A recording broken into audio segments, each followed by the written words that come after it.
Oscar Bevis, IFL TV, proudly sponsored by Everlast. Tony Sims, wow, is all I've got to say. Yeah, talk to me. Unbelievable. Great performance. Like I've said it all along to Eddie, that the reason I wanted him to step up in opponents in the last year and a half is because I've seen what he's got in his locker in the gym, you know, and he impresses me all the time in the gym.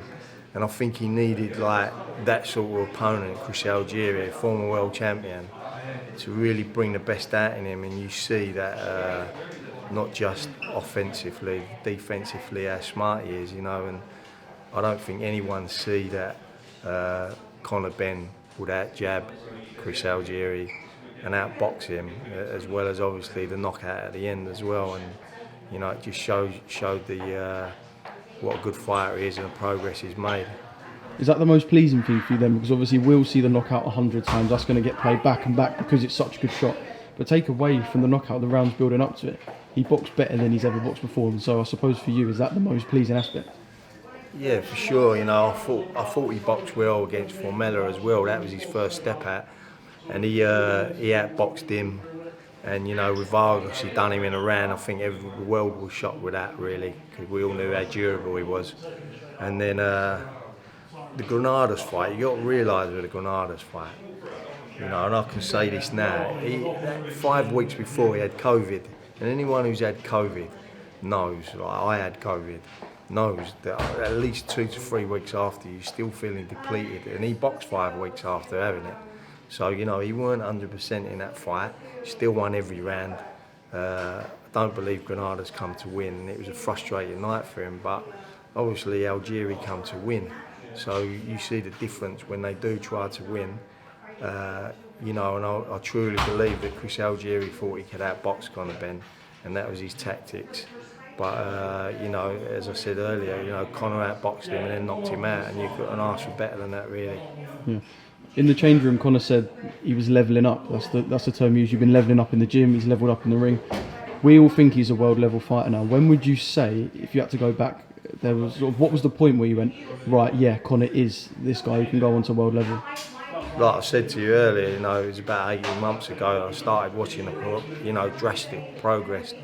And like that's when I said to Eddie, we need to move him into world level fighters, you know, and that's when we took the Formella fight, because you see the fight before, he went 12 rounds with Sean Porter, and that was the first, you know, touch on it really. And the opponents have got better, you know, everyone knows who the opponents are, and now we've fought a former world champion, and now it's just moving on forward now and just fighting big names all the time really, whatever big name Eddie puts in front. But I think 2022, Conor's going to need to fight for the world title, because there's only so many of these opponents you can fight. And, you know, he's progressing now into the complete fighter. And, you know, I think 2022 will be the time when he fights for the world title. Yeah, it's quite refreshing, because as much as people are saying Broner potentially in the winner of Khan and Brook, and I know Conor said to me yesterday he wouldn't mind the winner of Khan and Brook, but the fact he mentions Ugas as well, that's a world title shot. So people are talking about these sort of introductions to big time in America and whatnot. Conor's like, nah, fuck it, he'd go straight into a world title fight next.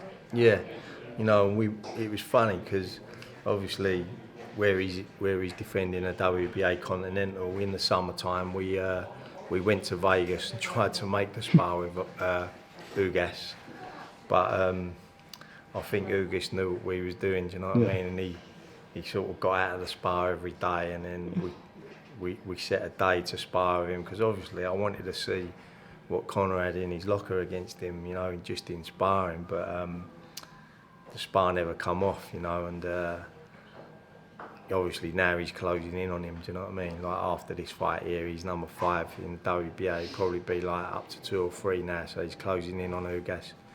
And as I said, like next year we'll be targeting him. Yeah.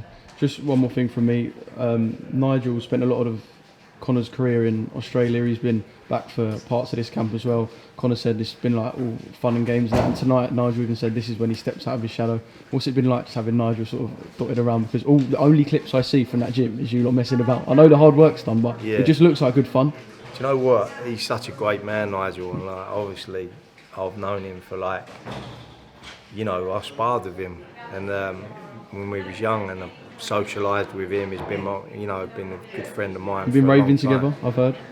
We used to rave together a lot, me and him. We're probably going to, I said to him tonight, we'll go out tonight and probably rave for the first time in 30 years. 30 years ago was the last time we raved together, so we'll probably have a little rave tonight. But it's great having him in the gym, for Conor's morale as well, because people don't realise that his family live on the other side of the world.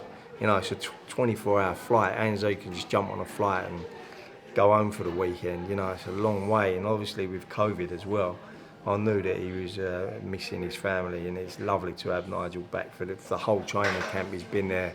He's, he puts his little, he speaks to me and he speaks to Conor and he says bits and pieces what he thinks that he should be doing. It's great to have his experience around the gym, and all the boys love Nigel in the gym. They love him in there. He's a great man. Yeah. Tony, brilliant. Congratulations to you, Conor, and the team tonight. And just can't wait to see what 2022 brings. It's going to be massive.